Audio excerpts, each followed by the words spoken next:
നമ്മുടെ അയൽപക്കത്ത്, അതായത് കേരളത്തിൻ്റെ അതിർത്തി, നമ്മുടെ തമിഴ്നാട് തൊട്ടടുത്ത്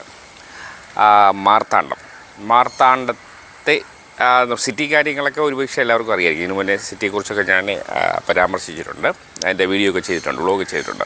അപ്പോൾ ഇപ്പോൾ നമ്മൾ ഈ മാർത്താണ്ഡത്തിന് ഉള്ളിലെ ഗ്രാമപ്രദേശത്തെ സുന്ദരമായ കുറച്ച് കാഴ്ചകൾ കാണാം. അവിടുത്തെ പച്ചയായ മനുഷ്യരും അവിടുത്തെ ആ ഒരു പച്ചപ്പും സൗന്ദര്യവും ശരിക്കും നമ്മളെ ആകർഷിക്കും. കേരളത്തിൻ്റെ ഒരു പതിപ്പാണ് ഈ നമ്മുടെ ബോർഡർ ഈ തമിഴ്നാട്. അപ്പോൾ മാർത്താണ്ഡത്തിലെ ഗ്രാമവിശേഷങ്ങളിലേക്ക് പ്രിയ കൂട്ടുകാർക്ക് സ്വാഗതം. നമ്മുടെ മാർത്താണ്ഡം ആ ജംഗ്ഷനിൽ നിന്ന് പോലീസ് സ്റ്റേഷൻ്റെ താഴേക്ക് വരുമ്പോൾ അതിനുള്ള സബ് റോഡിനകത്തോ ഒരു ഹൗസിംഗ് ഏരിയയാണിത്. അപ്പോൾ അതിന് ചുറ്റും ഉള്ള കൊച്ചു കൊച്ചു കാഴ്ചകളാണ്. തുടക്കത്തിൽ കണ്ടോ, എനിക്ക് ആകർഷണീയ തോന്നിയത് ഇത് നല്ലൊരു കുളമാണ്, പക്ഷെ മുഴുവൻ ഈ പായൽ ഇങ്ങനെ നിറഞ്ഞ് കിടപ്പുണ്ട്. അതിനൊരു തടി കഷ്ണം, അതിൻ്റെ മുകളിലൊരു കൊക്ക് മീൻ ഇങ്ങനെ അതിൻ്റെ മീൻ പിടിക്കാനും അതിൻ്റെ ഭക്ഷണം പിടിക്കാനും ഇരിപ്പുണ്ട്. ഇഷ്ടംപോലെ കൊക്കുകളുണ്ട് അവിടെ. ശരിക്കും നമ്മൾ ആ ഒരു എന്താ പറയുക, നല്ല സുന്ദരമായ കാഴ്ച.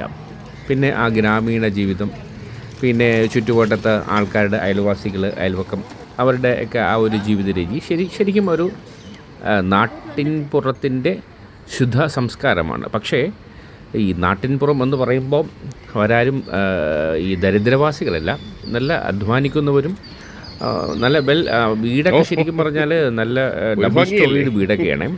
ഒന്നോ രണ്ടോ അപവാദമേ ചെറിയ വീടുകൾ, പക്ഷേ ചെറിയ മോശം വീടല്ല, എല്ലാവരും നല്ല അധ്വാനിക്കുന്നവരായുണ്ട്. ആ വീടൊക്കെ നല്ല പെർഫെക്റ്റാണ്. പക്ഷേ എന്തോ ഈ കുളത്തിലെ ഈ പായൽ മാറ്റാൻ അവർക്ക് കഴിഞ്ഞില്ല എന്ന്. കാരണം വെള്ളത്തിനേറെ ബുദ്ധിമുട്ടുന്ന ഒരു സംസ്ഥാനമാണ് തമിഴ്നാട്. അപ്പോൾ അതിന് ഇവർക്ക് എന്തെങ്കിലും ഇത് ചെയ്യാമായിരുന്നു, പക്ഷേ അത് ചെയ്തില്ല. പക്ഷേ ആ ഒരു പച്ചപ്പാണ് എന്നെ ശരിക്കും അതിനെ ആകർഷിച്ചത്.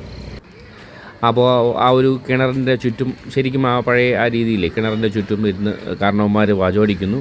പിന്നെ അമ്മമാരും സഹോദരിമാരൊക്കെ അവിടെ കൊച്ചു വർത്തമാനമൊക്കെ പറയുന്നുണ്ട്. ഇങ്ങനെ കറങ്ങിത്തിരിഞ്ഞൊക്കെ വരുന്നുണ്ട്. ശരിക്കും ഞാൻ ഈ വീഡിയോ ചെയ്യുന്നത് അവിടെ നമ്മളൊരു സുഹൃത്തിൻ്റെ വീട്ടിൽ പോയപ്പോൾ ഒരു ഫംഗ്ഷന് പോയതാണ്. അപ്പോൾ അങ്ങനെയാണെങ്കിൽ നീ ആദ്യമായിട്ട് ഈ സ്ഥലം കാണുന്നത്.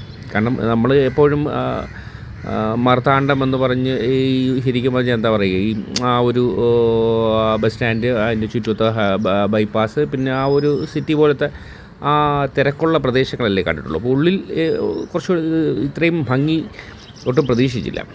അപ്പോൾ നല്ല സുന്ദരമായ കാഴ്ചകളില്ലേ ഇതൊക്കെ.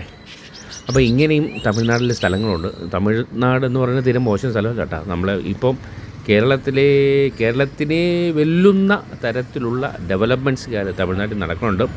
ഇപ്പോൾ പിന്നെ നമ്മുടെ വിജയണ്ണനാണല്ലോ മുഖ്യമന്ത്രി. അപ്പോൾ ഇനി തമിഴ്നാട്ടിൽ വെച്ചടി കയറ്റമായിരിക്കാം. എന്തായാലും കാത്തിരുന്ന് കാണേണ്ടതാണ്. പല പല കാര്യങ്ങളുണ്ട്. അപ്പോൾ ഇങ്ങനെ യാത്ര ചെയ്യാൻ തോന്നുമ്പോൾ ഇനി തമിഴ്നാടിൻ്റെ ഉള്ളറകളിലേക്ക് യാത്ര ചെയ്യാൻ ശ്രമിക്കണം. നല്ലൊരു കാഴ്ചയാണ്. അപ്പോൾ എനിക്ക് 2 സുഹൃത്തുക്കളുണ്ട്. അപ്പോൾ സാധാരണ ഞാനും അവരുമായിട്ടാണ് ഇങ്ങനെ ഉൾപ്രദേശങ്ങളിലൂടെ ഈ യാത്രകളൊക്കെ ഇങ്ങനെ ചെയ്യുന്നത്. പുള്ളിക്കും ഈ ഉൾപ്രദേശങ്ങൾ കാണാനാണ് കൂടുതലിഷ്ടം. അപ്പോൾ സിറ്റിയെ എല്ലാവരും സ്ഥിരമായിട്ട് വ്ളോഗ് ചെയ്യുന്നതല്ലേ, അപ്പം ഉള്ളറകൾ കാണാൻ ഒരു രസമാണ്. ഇതിനു മുന്നേയും ഇങ്ങനത്തെ വ്ളോഗ് ചെയ്തിട്ടുണ്ട്. അപ്പോൾ ഈ കാഴ്ചയൊക്കെ നിങ്ങൾക്ക് ഇഷ്ടപ്പെട്ടു എന്ന് വിചാരിക്കുന്നു. അപ്പോൾ മറക്കണ്ട, നല്ലൊരു വിശേഷവുമായി വേഗം കാണാം. വിവാദങ്ങൾക്കും പിരിമുറുക്കങ്ങൾക്കും